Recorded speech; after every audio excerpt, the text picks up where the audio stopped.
You guys take it.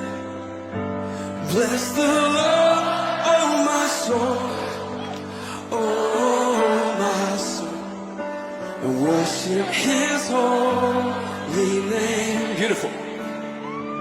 And sing like never before. I worship Your holy name, Jesus. When the sun comes up, it's a new day dawn. It's time to sing Your song again. Whatever may pass and whatever lies before, let me be still when the evening comes. Even though the song goes down in Times Square tonight, let's sing. Bless the Lord, oh my soul, oh my soul, worship His holy name. Sing like never before. Oh my soul, I worship Your holy name.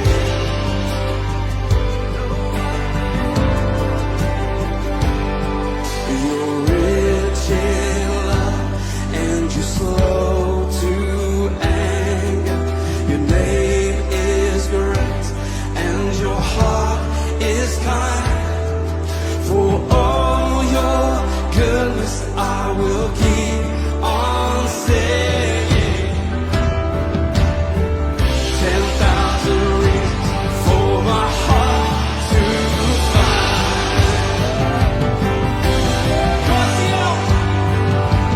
Bless the Lord, oh my soul, oh my soul, worship His holy name.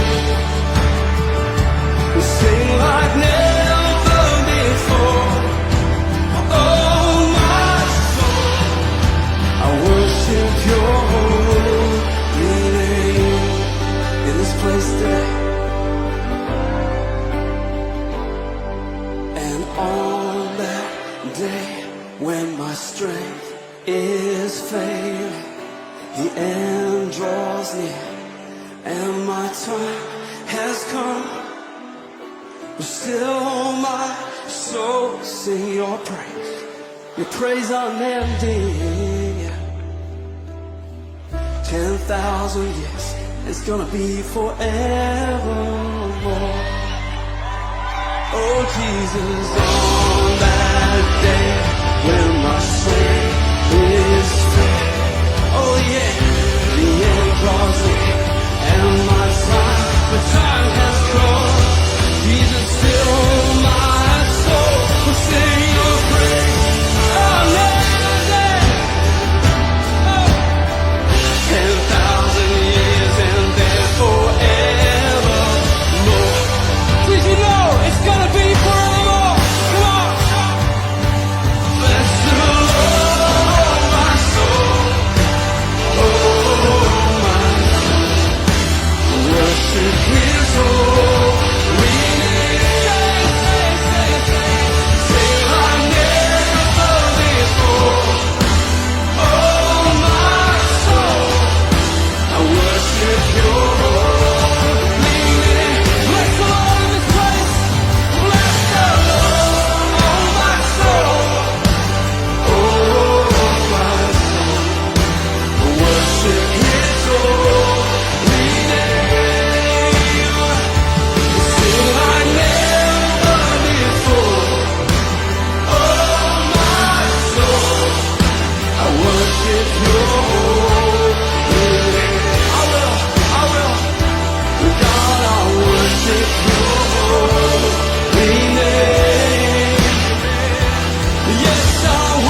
Hello, this is the Bishop Devotion Time para po sa ating mga kapatid sa BCL PMF.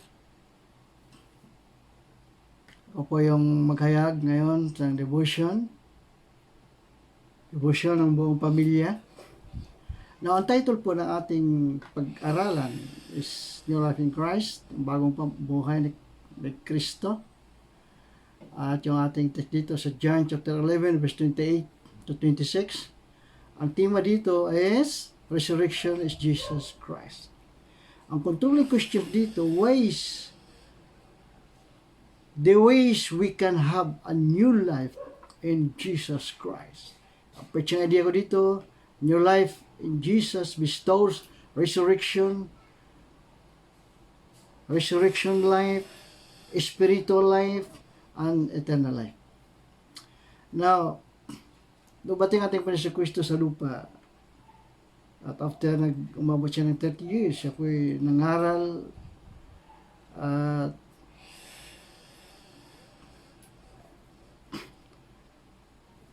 ang kanya pong pangangaral ay talaga pong napakatindi sapagkat sabi niya sa Matthew chapter 4 verse 17, pagsisihan ninyo talikdan ang inyong mga kasalanan sapagkat malapit ng maghari ang Diyos. Mga kapatid, ito po ay talagang ulit na sinabi ito ng ating Panginoon Kristo sa banal na kasulatan, sa kanyang pagangaral, nang nilibot niya po ang Galilea. Ito yung palagi niyang pinapangaral sapagkat malapit ng maghari ang Diyos. Kung tingnan natin yung mga ginawa ng ating Panginoon Kristo dito sa lupa, una, nagpapagali siya ng iba't ibang mga sakit. Pangalawa, nagpapala siya ng mga demonyo. Ang mga bulag ay nakakakita. Ang mga pilapo ay nakakalakad. Napakain niya ang 4,000 tao sa pamamagitan ng 7 tinapay at maliit na isda. Nagpakain siya ng 5,000 katao sa pamamagitan ng 2 tinapay at 5 isda. Lumakad siya sa baba ng tubig. Ginawang alak ang tubig doon sa kasalan. Maraming isdang nahuli ang kanyang mga alagad at muling binuhay ang mga patay. Na 3 pong patay ito na ayon nakatala sa banal na kasulatan sa Bagong Tipan in the New Testament. Ating pong mababasa na 3 po yung kanyang binuhay muli. Kaya kung ating titingnan ito, unang-una yung pong nangyayari doon sa Matthew chapter 9 verse 25 to 26 ay kanya pong nagpunta po yung si Jairo, anak po nung namatayan, at siya po nakiusap sa ating Panginoon na siya sumama para buhayin niya ang kanyang anak na babae. At sabi niya kay sa ating Panginoon, ipatong mo lang yung kamay sa kanyang katawan at muli siya mabuhay. Ang ating Panginoon ay sumama kay Jairo sa kanyang tahanan at ang pagdating doon, pinalayas ang Pinoon yung mga tumutugtog, yung mga nag-ingay doon sa silid po nung namatayan. At nung wala na pong tao doon, nilapitan ng Pinoon ng patay at hinawakan ito sa kamay. At ito'y bumangon. Hindi mo niya sinabi na bumangon ka. Wala pong words na ating makikita sa banal na kasulatan, kundi hinawakan na po yung kamay at muling nabuhay yung babae. Pangalawa pong talata na ating pong mababasa sa Lucas chapter 7 verse 14. Ito po ay patay na anak ng babaeng balok. Ito po ay nasalubong ng ating Panginoon sapagkat ililibing na po yung babaeng patay, o binata palang patay, hindi babae kundi binatang patay.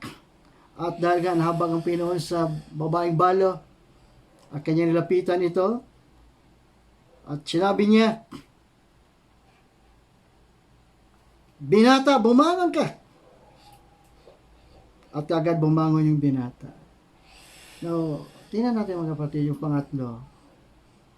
Binuhay si Lazaro. Ito po isang very controversial kasi marami pong mga tao nakatingin. Yung mga Hudiyo, yung mga Pariseo, mga kalaban po ng ating Panginoon Jesus nandoon. Nakiusyoso. Tingnan talaga kung paano bumuhay ng patay ang ating Panginoon. Alam niyo, mga kapatid, doon sa verse 42, chapter 11, verse 42, ay sinabi po ng ating Panginoon doon sa kanyang Diyos Ama na alam kong lagi mo akong dinidinig, ngunit sinabi ito dahil sa mga taong nasa paligid upang maniwala silang ikaw ang nagsugo sa akin. No, ano ang purpose talaga ng Panginoon? Bakit ang tagal niyang dumating doon sa bahay nila ni Lazaro, ni Maria at ni Marta?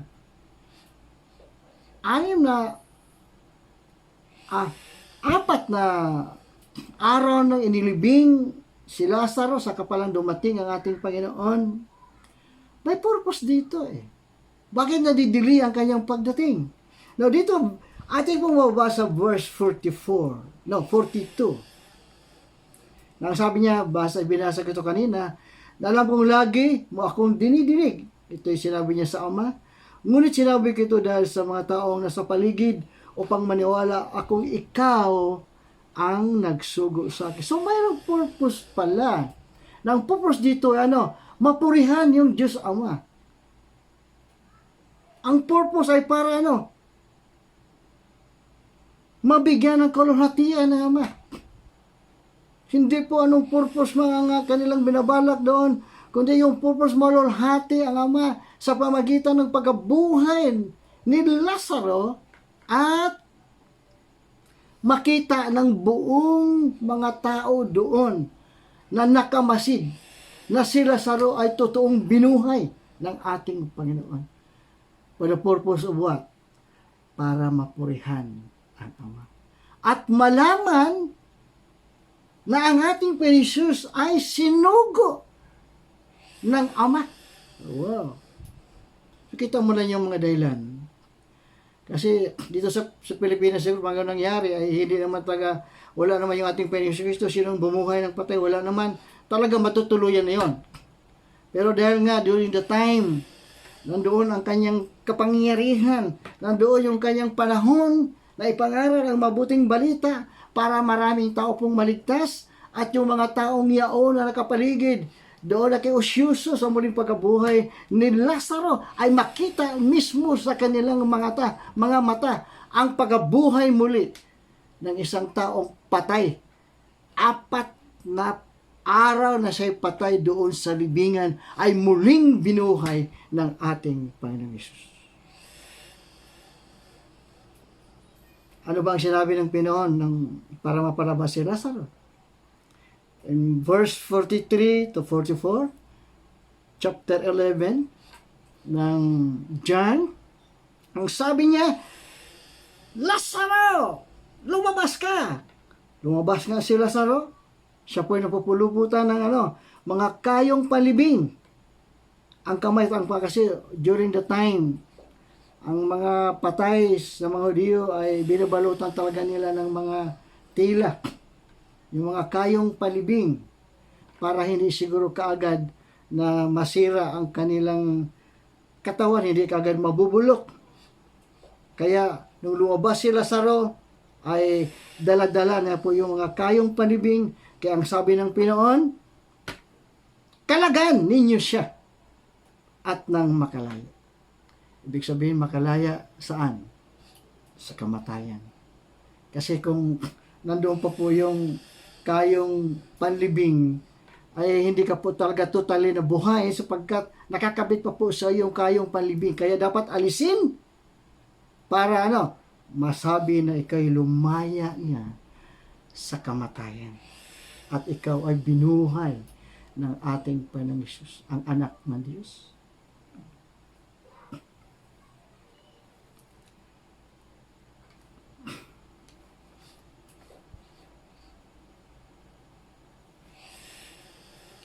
Yung tatlong patay na binuhay muli ng ating Panginoon, yung isang babaeng namatay, isang binatang namatay, at si Lazaro, itong tatlong ito, na sila po ay pinagaling, siya po ay binuhay ng ating Panginoon, ay magpapahayag. Pwedeng magpapahayag na tatlong uring buhay na kapag ibibigay ng ating Panginoon Hesus. Ano yung tatlong buhay na ito na kayang ibigay ng ating Panginoon Hesus? Unang-una, resurrection life. Ang sabi po ng ating Panginoon, he who believes in me, though he were dead, yet shall he live. Na sinumang maniwala sa akin, kahit na siya po ay patay, ngunit siya ay mabubuhay pa ulit.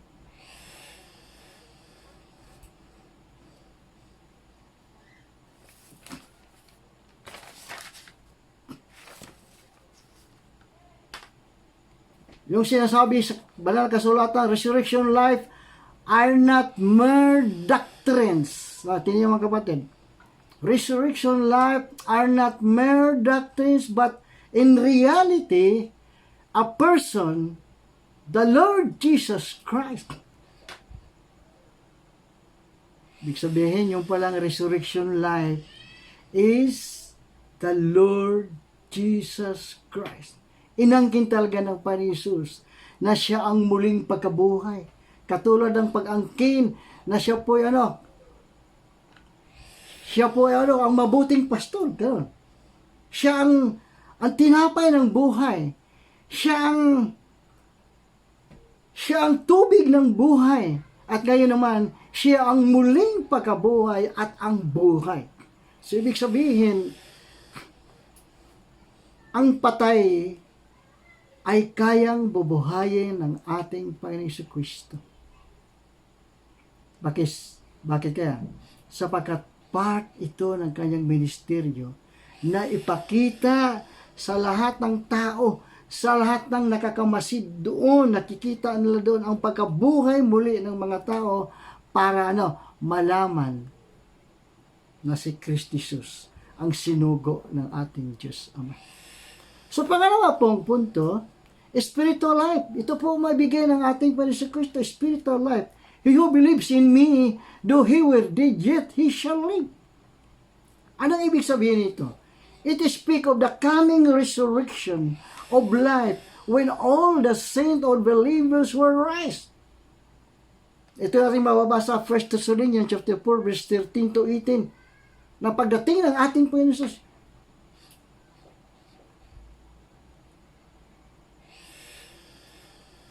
siya ay bubuhayin ng ating Panginoon Kristo ang mga namatay. At yung mga buhay ay babaguhin ang kanilang katawang lupa sa isang tinatawag na maluluhating katawan. Ito po yung rapture kung tawagin natin. Kaya kapatid, yung rapture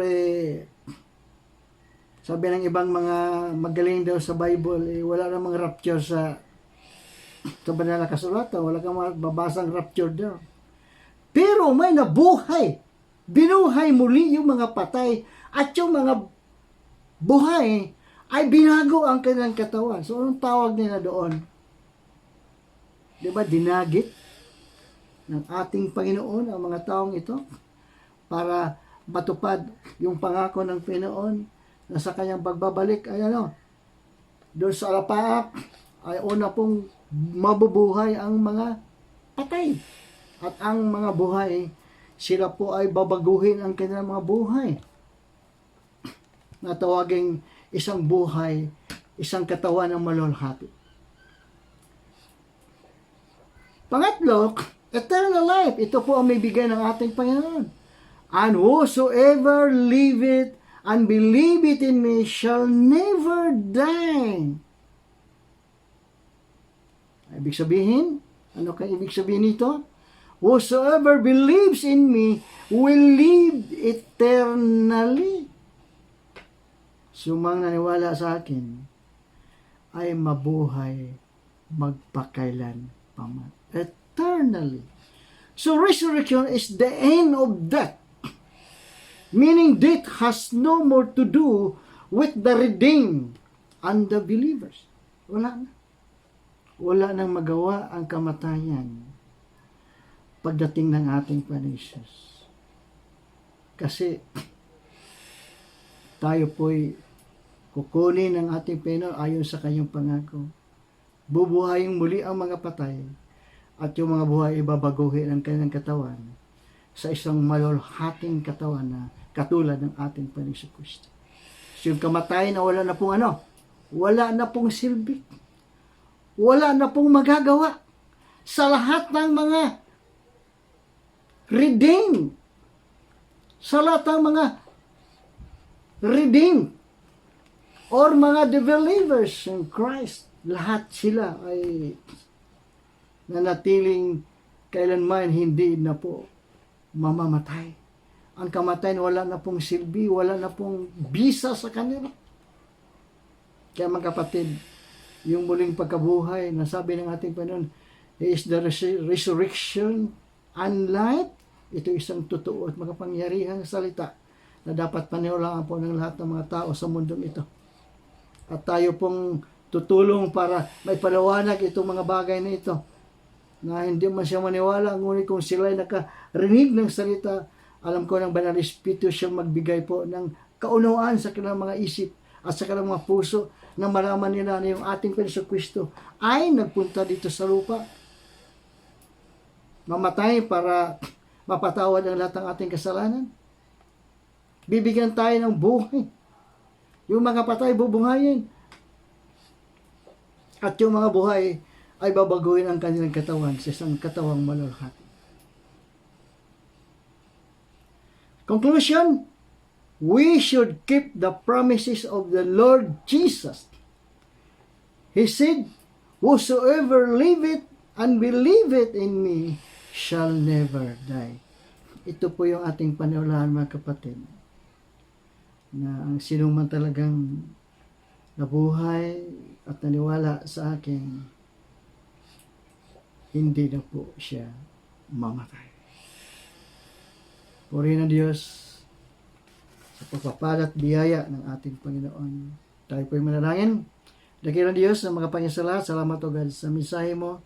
Nagbigay sa amin ng kalakasan, Lord, na ang aming Panginoong Hesus ay siya po yung the resurrection and the life. At salamat o God sa salita na darating panahon na babalik ang Pinoon sa alapaat at unang bubuhay ng mga patay. At kasunod po doon ay yung mga buhay at babaguhin ang kanilang katawang lupa sa isang malulhating katawan. Masalamat po sa mensahe ito po isang biyaya na aming tinanggap po sa araw nito na po patuloy mo kami busugin sa mga sa Pinoon. Pag-divide mo ang aming panampalataya na kami po gamitin mo may Pinoon sa mga gawain mo, Pinoon. Na hindi kami matatakot sa anumang mga bagay, Pinoon, sa mundong ito, kundi ikaw lamang pong aming kalasag palagi, Pinoon. We're praying, Lord, na yung COVID-19 na siyang kinatakutan po ng lahat ng tao sa mundong ito. Naniwala kami, O Diyos, na ang iyong kapangyarihan ay patuloy, Pinoon, na nagbigay sa amin ng shield, Lord, na hindi po kami maaring magkaroon ng sakit ng COVID-19 because we are all protected by the blood of Jesus Christ. I-bless mo, Lord, ang lahat ng BCL, PMF, churches, Pinoon, ang lahat ng mga pastor, ang lahat ng pamilya ng mga pastor, ang mga mananampalataya, Pinoon, sa lahat ng churches sa BCL, ikaw magpala ng biyaya mo ay sumasagana palagi sa amin na kailanman hindi makatalab yung anumang mga COVID-19 na yun, Pinoon.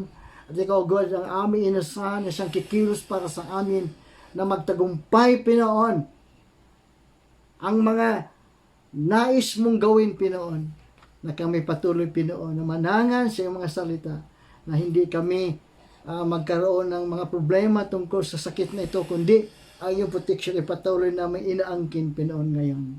Salamat, O God, sa inyo po ang kapurihan, kadakilat kapangyarihan. Po ang aking samudalangin sa pangalan ni Jesus. Amen!